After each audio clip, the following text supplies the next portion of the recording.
Hello and welcome to Thinking Out Loud. I'm your co-host, Cameron McAllister. And I'm your co-host, Nathan Rittenhouse. In this episode, I want to talk about wild Christianity, or the supposed need to return to a wilder vision of Christianity. And I have in mind particular figures, really Martin Shaw in particular. I'm reading his book right now, Liturgies of the Wild, about halfway through it. Not loving it, but I can think of a lot of people who will like it. So I'll have some good things to say about it. I'll have some other things to say about it. Paul Kingsnorth is also in this category. I can't remember the title of it, Nathan, but there was that piece he wrote for Christianity Today, and it's essentially the thesis of Against the Machine, that Western civilization is not dying, but that it's dead. And that whatever rises from the ashes, it will have to be some sort of a rebirth, and we'll need a more primitive kind of wild vision of Christianity. He wrote that in First Things. I can't remember the title of it right now. I'll try to dig it up in a second and get you that title. It's an essay that's well worth your time, very provocative. I think it was also his Erasmus lecture for First Things. So anyway, I want to talk about that today. And the reason I want to, Nathan, is because I'm getting older, and so often I hear these calls for, some new thing or some big return, and it feels like the emperor's new clothes to me. And so I was mentioning this to a friend. Hi, KJ. And he said, yeah, the whole thing puts me in mind of John Eldridge's Wild at Heart. And I thought, yeah, there it is. That little statement kind of took the wind out of the sails. But Nathan, I don't want to take all of the wind out of the sails of this either, because I think there's also something here that is vital and that is really good. But I don't think it has that much to do with the wild necessarily. Okay. Yeah, and I think you drew my attention to, so I want to bring this in here as well. You drew my attention to the He Gets Us ad for the Super Bowl this year, which I agree with you. Went back and watched it, and I thought, no, this one's pretty special. This one is this is different. We've been critical of them in the past, so Yeah, our praise here means something. yeah. So, but essentially, correct me if I'm wrong, Nathan. It gives you sort of this tour of our culture's different versions of excess, experience, wealth, and it just keeps getting more, more experience, more wealth, more gambling, whatever it is. And then I think it culminates with a young lady who's standing in a kind of, yes, a sort of wild or desert-like or wilderness setting, turning her back on all of that. And I think the final phrase is, what if there's more than more? Isn't that right? Yeah. What if there's more to life than more? I think. Yeah. What if there's more than more, or something like that? Yeah. What if there's more to life than more? That sounds right. But you get the idea. Now that is powerful, and the wild can factor into that, but it's part of it. It's not the whole thing. Well, you want to know an interesting spot that this shows up is, I don't know if we're still in this. Yeah, I would say we're still there. There was a transition phase in worship music when, you're at a church that projects music onto the wall, and they would have like background imagery. And there for a while, you had two options. You had the one that looked like Microsoft Windows rebooting, and then you had, but then definitely, I think through the 2010s onward, a lot of nature scenes. So mountains, rivers, meadows, moving clouds, rain, deep nature imagery. And it is interesting to me that all of those were largely very urban or suburban context. Right. In which like the churches that you could just look out the window and see the pine trees and the snow did not feel a need to project, and so there is a little bit of there are two things happening here at the same time. I think there is a very human, and we know this from like you are statistically mentally better off if you see a plant 20 minutes a day, or green spaces, or open air, fresh air. Like, so we were created to be in nature, and I think there's an inherent longing in us that craves the bike ride, the nature walk, bird watching, just as a part of the shared creatureliness of what it means to be human. The reason, and that's there even for the non-Christian. And some of my critique of the Christian version of this is because I've gone pretty far down the rabbit trail on the non-Christian version of this, enough to know that there's no there. And so when we back up then and look at some of these Christian attempts to piggyback off of that. Wait, well, say a little bit about the non-Christian version of that. Oh, the back to the land, back to the woods, the hippie homesteading. Got it. Yep. Um, I mean, you can go back to, well, forever. There's been versions of this, but really kicking off in the '60s. Um, and I think the thing that distinguishes like the movement that started in the '60s is that most of the people who were pursuing this were very well to do. They came Mhm. from Sure. privileged, and you even have like, oh, who's the guy who started Whole Foods? He talks about this, the story of hitchhiking down the road without even a shirt on his back. And you're like, "Oh, man, he was just out there facing the elements." And then Yeah. he has an idea for this business. Oh, and his dad could just loan him 100 grand in 1970 to get him going. Like, he he it was all experimental. Even, like, the Yeah. the people who came and stayed and lived in the woods around here back in the '60s and '70s that my grandpa was working with were all the sons and daughters of doctors and chemists and PhDs, and, it was a flight from materialism, not a a vision of something else that would bind and structure them together in any meaningful way. Wait, And so nature isn't enough to form community. you have a pertinent quote from George Bernard Shaw Oh, on the right. against piece that I think would fit real well here. So George Bernard Shaw once said that the reason that Marxism failed is that Marx pitched himself as somebody who was on the side of the peasant, that he loved the peasant, but actually he just hated the bourgeois. And so it was using the working class and a false love in Mm, order to in order to hide a burning hate against the other. yeah.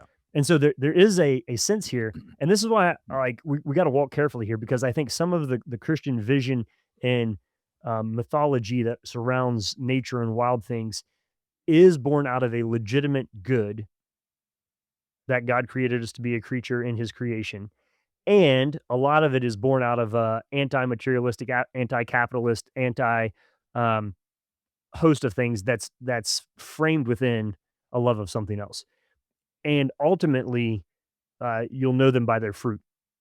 And it just takes a while for that fruit to ripen and mature. So I've seen this go both ways, and that's where we want Mhm. to walk carefully here. Is this really born out of a genuine love and a desire for something, or is it a form of rebellion against a system that is unhealthy in its own right? Well, I think on that piece, there is a clear I think the word that comes to mind for me is exhaustion with materialism or with consumer culture for growing numbers of people. That's where "there's more to life than more" is resonating with people. But let's point this out. It's our dissatisfaction with consumer culture is not that it doesn't work; it's Correct. that it does. And Correct. once you succeed in it, Yeah. you get disillusioned that this is it. It doesn't deliver the goods. Yes, it works really well. I mean, how many luxury handbags does it take to make you happy? Well, I mean, and now with I mean, we're on the cusp of it working even better. I mean, you talk about customizable consumer experiences. I mean, AI is only going to exacerbate that, but it's not delivering the deeper existential goods. So there is that sense of But the wild doesn't dissatisfaction. either. This is the thing. Yeah. Anyway, I'll stop there for now. Well, yeah, so that's where we wanna go here. Let me bring in Martin Shaw for a second because he's been on my radar for a while. He's been around for a long time. I mean, Martin Shaw, I would put him in his 60s probably.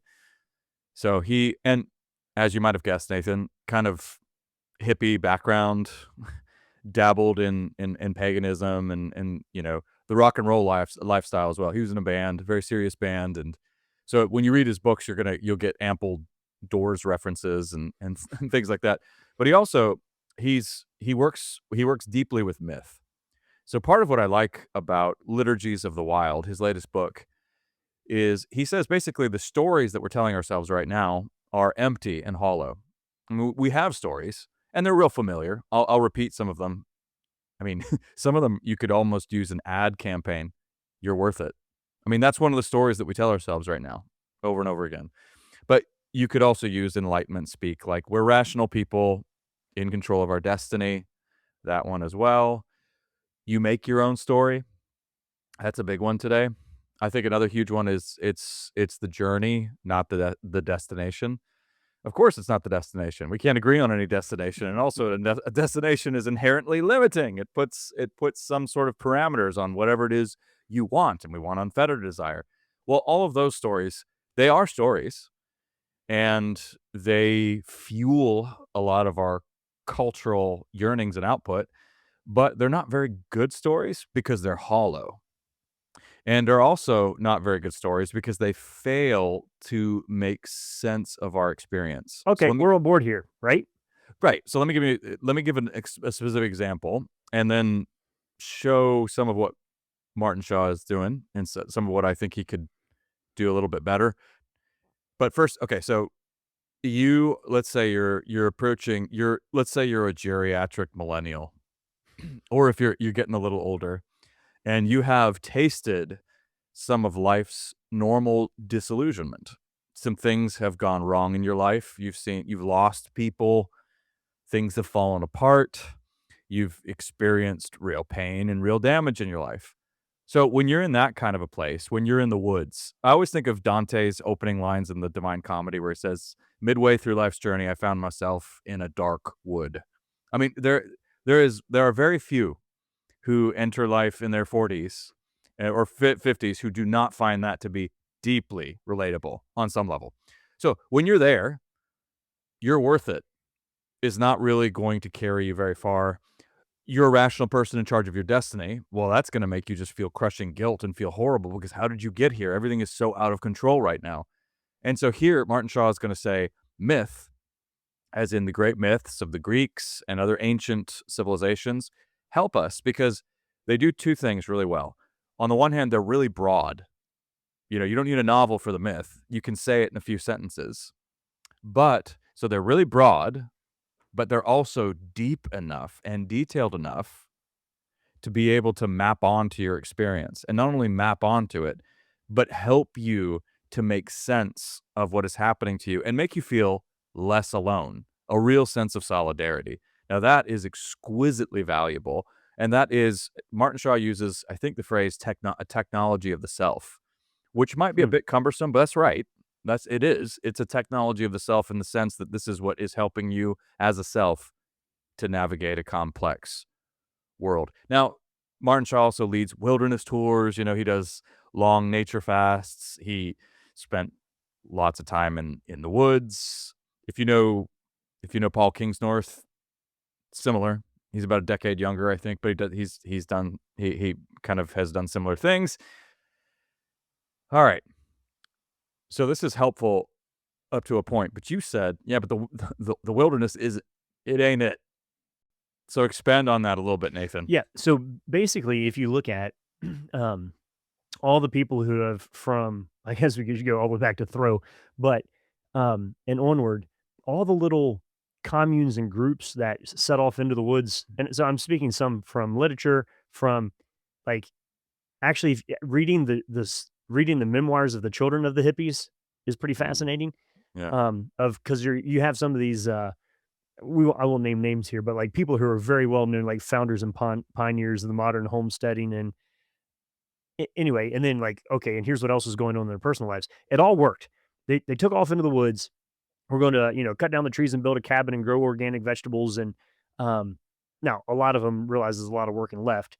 But then of those who made it, usually within 3 years, there was a divorce or a something that like, so once you succeed in survival, you need a bigger story. Now what? Now what? And so that's it is so it's not that it can't be done. It's that Mm. when it's done, you run out of a like what are we doing here And here's kind of thing. where okay, that's a good segue. Here's where I so far am left wanting with Liturgies of the Wild, Martin Shaw's book. So first, this is just a stylistic quibble. He's got a lot of sentence fragments in there. He is a very good writer, and this is an intentional choice on his part. You use a lot of sentence fragments. It's meant to communicate a sense of poetic urgency, but it gets on my nerves after a while. Just use traditional sentences. That's fine. That's just me. But if that When you bugs meet you, anybody listening to this, when you meet Cameron, we don't yeah. want any of this poetic style or poetic urgency. I like understated elegance, I suppose, better. But anyway, it's fine. But what leaves me a little I'm just dwelling on the unsatisfied. sentence. I like understated elegance, trying to decide if there's any internal contradiction in there. Yeah, there you go. Well, what part of the problem I think is it's just we've got a lot of myth, we've got a lot of pagan imagery, and of course there is a lot of profundity and a lot of truth there. Of course there is. These are, in a sense, there's a very rich reading of antiquity that sees it as God's grace in the sense that these are anticipations of the full culmination that we see when the Word became flesh. And I affirm that. I think that's a wonderful, Fair enough. rich reading. Yes. And one of my old the professors at my old program, Louis Marcos, writes a lot on that subject, and I would recommend his books there. My problem here is that it's not just with Martin Shaw. He speaks for a growing group of people who like to hang out and loiter more in the hazy, sort of ambiguous territory. So I think of Paul in Athens, and I think of him standing before that altar to the unknown God. The altar to the unknown God is a good place to start, but you don't want to stay there. But people want to stay there because the unknown God is fun in the sense that it's okay. There is something more to life than meets the eye. Yes, there is. We all have experiences that we can't fully explain. Yes, most of us do. The world is weird and wild and strange. Why? Yes, it absolutely is. I'm very religious in all respects. I'm very spiritual in all respects. Why? Yes, you are. Look at this altar. And people will be with you there, especially right now. I mean, our culture we're really open to just about anything but Christianity. That's Mm. perhaps another subject. I said this phrase this week. This person's problem is not that they don't believe, it's that they believe everything. Yeah, you think of G.K. Chesterton's phrase, when people stop believing God, the problem is not that they stop believing, but they'll start believing in anything or something along Mhm. those lines. But it's true. I mean, you bring up Buddhism. Oh, people are excited. They're with you. Wickedness. Oh, Wicca. Yes, absolutely. Tarot card. Yes, yes. Healing crystals. Hinduism. Islam, even. But Christianity. Ooh. So, and I get the feeling that Martin Shaw has a little bit of that vibe himself. Now, when he talks about Christianity, now here's the other. This is not incidental. He has also found his way to the Eastern Church. Right, okay. Yeah, and now that's very consistent with his wilderness emphasis, by the way, because the Eastern Church is ancient, but also I think pertinent to this discussion, Nathan. It's alien Well, they've got to Jonathan our culture. Baggio, so They they've do. got their key decoder and Decoder iconographer and there. iconographer, but part of We've a lot of people have been talking about the appeal of Eastern Orthodoxy, and I think, frankly, a lot of those discussions have been pretty shallow because they're narrowly focused on hypermasculinity. That might be some aspect of it, but I just don't think that in any way accounts for the fascination. I think the deeper draw of something like the Eastern Church is that it is a true alternative. And alternative's not strong enough of a word. It's alien to the culture around us. And one thing that people are feeling and that is real, and I think is important, is a deep sense of dissatisfaction with our consumer culture. The emptiness of it. We talked not too long ago, Nathan, about the Epstein files and how one takeaway from that is that you have people who have achieved what we're supposed to want often turn out to be these decadent, wicked fools. Let me run at this a different angle to agree with you, but here's another thing. This isn't going to work. Cameron, when you read everything from Wild at Heart to fill in the blank on any of this, like you just as your friend, guessing you're never going to go do a 45-day nature fast in a tent in the national forest. I mean, you know me too well. There's no way, And dude. and and I've slept in a bed of ferns on top of a mountain and have, I think, a fairly interesting list of stories involving bears and rattlesnakes. Like, so there's some people who look kind of forward to this and some people who kind of look backwards on this. And you and I are just like on the extremes of either side of it, and critiquing it in that way. So part of it is just our personality, interest, skill set side of it. But here's where we share something in common. How much Lord of the Rings memorabilia and paraphernalia do you have? None. You don't have any swords hanging on your wall? Oh, no. You don't have any elfish? Yeah. Nothing. Okay. Do you know anybody who does? Oh, absolutely. Oh yeah. Okay. So why? Why would you why are there people who feel the need to have a replica of a sword from the Lord of the Rings? Well, I mean, this is a story for people that has helped them make sense of their lives, and they feel a deep affinity with it. There you go. Yeah, But especially for Christians, I think that so, one's that's a key. I don't wanna call it a myth, and Tolkien would object, but it is for you know what I mean? In the broader okay, sense, that's a key but Christian so motif. yeah, good. Sure. Correct answer. You're proving my point here. Yeah, yeah. Why is it that neither of us do? And the reason I'm going to say why I think it is, and then you for is Yeah, that I wanna hear. I Yeah. already have a founding myth and Yes. reality that I live in. Yep. Like the true version of the story already exists, and I inhabit it. And that's my problem, Nathan. Like I don't buy plastic apples because I have an apple tree in my yard. So I am not and you don't play guitar on Guitar Hero if you have a guitar sitting around in your house. Well, okay, but I don't want anybody to hear us saying, "Hey, if you own any Lord of the Rings paraphernalia, we're casting aspersions on you." No, no, no, no. But there is a sense, Nathan, when I read some of these people where it does seem though that Christianity is insufficient as it stands, and that it needs to be given some sort of a mythic gloss in order to pass the test of authenticity or something like that. Now, that's not necessarily what's happening, but I do get that impression sometimes that, I've told you part of my problem right now with a lot of this stuff is that it might be rich on pagan on, a lot of mythology and anticipations and a lot of people sees on C.S. Lewis's The True Myth Mhm. aspect. But that said, it gets a few sentences, but there's a ton of ink spilled on, Psyche or various other Greek figures, which wouldn't be a problem if this weren't something that purports to be a book about the Christian journey. Okay, And I'm but not here's I'm not a prude. I'm not a stickler. I like literature. I love myth. I love all of this stuff. no, But no, if no. you're writing a book that's theology adjacent and you have a tiny little sliver of Christ and a whole lot of the Norse myths and the Greek myths, I do think we're dealing with an imbalance here, and it's indicative of something deeper that is a little problematic. The church, Christ, his word and his people is enough. Okay, but here's another part of this is Yeah. that um lots of people read Wendell. Very, very, very, very, very, very, very few of those who read Wendell then go buy a farm in Kentucky. Mhm.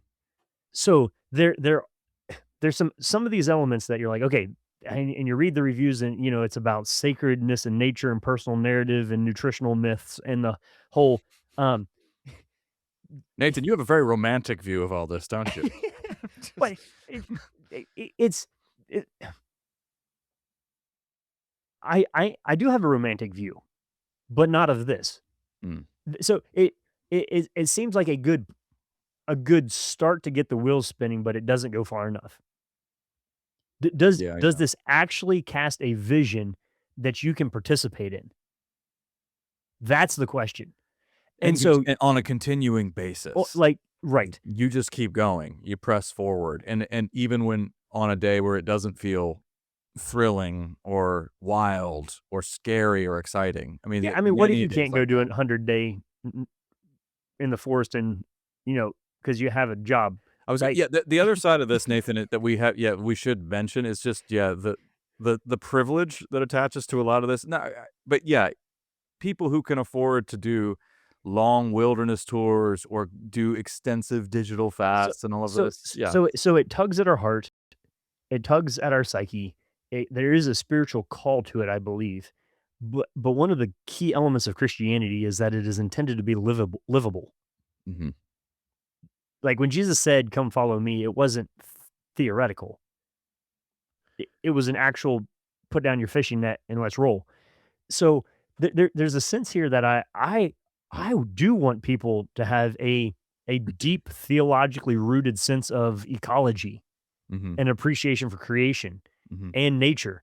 And I want that to all be theocentric and to be a tributary of a component of a deep and profound physically embodied spirituality that I think is helpful and that God intended. Yeah. Thumbs up there. I'm on board with that. Um, but I what are the actual access points here of like, well, I'm, in my city of 6 million people, I read this, I lived the entire day on asphalt and neon lights, and I have a longing to, watch the ocean waves in silence. Um, what's the next step here? How so for me, the casting of the vision is fine and is Yeah. the easiest part. Yeah. But then how do I learn to live into participating in that vision? And so I think, Cameron, I wasn't making fun of people who have Lord of the Rings swords either. I was just highlighting why maybe you and I don't. Hmm. But this then is a push back onto those of you who are involved in churches and church leadership and that kind of thing, is like, what part of the gospel are we not communicating well? Yeah. That this is a craving and a desire that needs to be fulfilled through fiction, fantasy, or Norse mythology. Well, the other piece here, Nathan, that and then I'll turn to more positive matters for a second, but this tends to be individualistic. We don't realize it Ah, at first. hang on, I have a rant on this. Can I Yeah, jump yeah. in here? So Rant away. so here's the thing. Here's why we love nature, is that it does give us a sense of something bigger than ourselves. It gives us a sense of something that transcends us and doesn't seemingly demand anything of us morally or communally. That communally piece is massive here. That's a big part of A because tree doesn't tell you what to do. well, I tell you something about I wanna, make I have a vision of being wild at heart and I wanna go back to nature. What the picture that comes to my mind, at least immediately, is one of a lone pilgrim, you know, making his or her way through a vast wilderness and figuring Jeremiah Johnson. If you know, yes, you know. Jeremiah Johnson, figuring things out for yourself, or it's Emerson's vision of, turn your back on society and go into the woods. My problem with that is that's just the same old, very American, hyper individualistic vision of you. And there's an apologetics version of it as well, by the way. I heard it recently. I hear it all the time when somebody's interviewing somebody who became an apologist, and they say something to the effect of, "Well, I was young," and they don't say it in these words. I am gonna caricature a bit because with age comes that privilege to be able to do that. So here it is, and I've been there, done that. Well, when I was young, I had I was brighter. I was just one of these really bright people, and I just had all of these really intense questions. And guess what? Nobody could answer my questions. They were unique questions. So I decided I had to go find answers for myself. And eventually that led me to the church. I'm sorry. I don't buy it. Did some people not have answers to questions? Sure. Were your questions utterly unique? No. Were there people who could have answered your questions? Absolutely. Were you some lone pilgrim wandering into the intellectual forest to figure everything out for yourself? By no means. That's not true of anybody. You were made by a community, and a community nurtured in you the ability to even raise the questions and the ability to search out the answers. Let's stop patting ourselves on the back for this stuff. That's not the way human beings are. So I Okay. think yeah. Can I give you a funny anecdote on that? So you Sure. so you know You the said you were gonna rant, and then I ranted. oh, no, okay. Well, you know the phrase "Go west, young man," right? Oh, yes. Oh, Where yeah. did I run into this? So I just looked it up. So Horace Greeley wrote "Go west, young man, and grow up with the country," and then went and became the editor of the New York Tribune. Oh, come on. so, so, so Yeah. and embedded in that whole Pilgrim Go West movement is somebody who went to New York and made a fortune in. Yeah, and wrote in cafes in the most urbane of settings. Yeah. But also, Nathan, so I do think the vision that the recent one that I think is more profound here comes from, okay, David Foster Wallace. Cameron, very on brand here. But the picture he gave to us of the church is AA. It's not going into the wilderness. It is a group of people who are recovering from horrible habits. That's how it starts. That will destroy you. Admitting that, and then having to acknowledge it. Originally, you didn't acknowledge a higher power. You bowed the knee to Christ when AA Alcoholics Anonymous first began. It's a little the spiritual language is dialed back now for Mhm. obvious reasons in our culture, but that's closer to the actual day in, day out experience of being in a church, living life in community with a group of recovering sinners who are worshiping the Lord, helping one another along on, yes, it is a journey. It is a spiritual journey. And there are really wild and crazy and terrifying aspects. I think for me, a key, I mean, there are key Christian, stories that guide this. Lord of the Rings is one. The Divine Comedy is another. But for us Protestants, the Pilgrim's Progress, Oh, which for is a sure. very humble but lovely, amazing piece of writing from, yeah, I mean, Bunyan, I think, based on a dream that he had in the Bedford jail. I mean, that's pretty. But all that to say that the vision of the messy, gritty, aggressively unglamorous world of living life side by side with other people who are going to annoy you, with who will bring up problems. You'll have to work through things. You'll have to deal with real sin and all of the pain and consequences that come along that, because the church, it's filled with human beings, but the head of the church is Christ, holding it all together. So Well, I'm trying to take us in a more, yeah, realistic journey. I'm not averse. I don't think Nathan is either. I don't think either of us are averse to, certainly not to the beauty and the wildness of nature. It's wonderful, but there's a kind of romanticism behind some of this that can be harmful in the long run. Not just because, well, it's untrue or whatever, but because it burns out very quickly and it's not sufficient to keep you going. yeah. Well, and so the thing of it is, and I've mentioned this in the past, is that I went on a spree of reading Christian biographies a couple years back, big stack of them.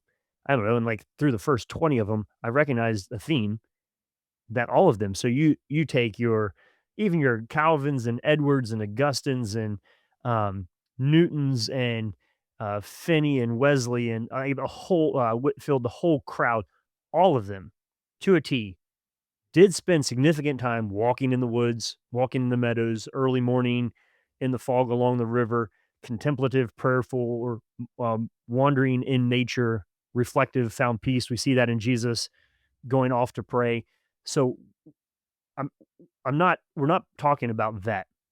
And it reminds me of this G.K. Chesterton quote that I'm sure many of you have heard, where he said, "The more I considered Christianity, the more I found that while it had established a rule and order, the chief aim of that order was to give room for good things to run wild."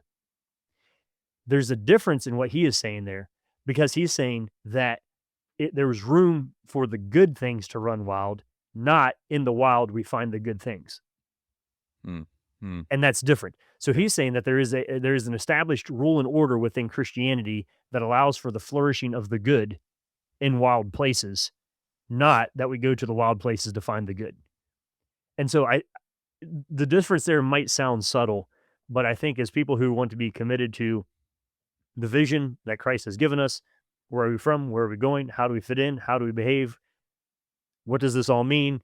Um, that story is good in and of itself, and doesn't really need a whole lot of extra layers of paint to touch it up. Really, what it needs is clarification for those of us who have followed, to be able to tell the story in a way not that just casts and sets an ideal, but provides an invitation and then establishes a order in which people can come to know who God is, to receive the Holy Spirit, to live into this not as a metaphor, but as a reality, because the Holy Spirit isn't metaphorical.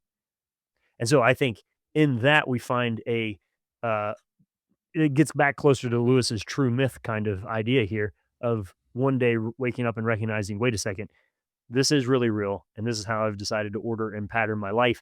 And in doing so, therein lies great adventure. Wonderfully said. And I think that's a good place to close this particular conversation. Thank you for sticking with us throughout this. And if you have Lord of the Rings swords or paraphernalia, don't throw it away. We jest. Or do we joust? Anyway, Oh, too much. enough. All right. You've been listening to Thinking Out Loud, podcast where we think out loud about current events and Christian hope. If you appreciate this type of content, you can like it, you can share it, you can subscribe to it, you can pass this along to a buddy or friend who might enjoy or be offended by our Lord of the Rings references. And if you really like what we're doing, you can support our work financially by going to www.toltogether.com.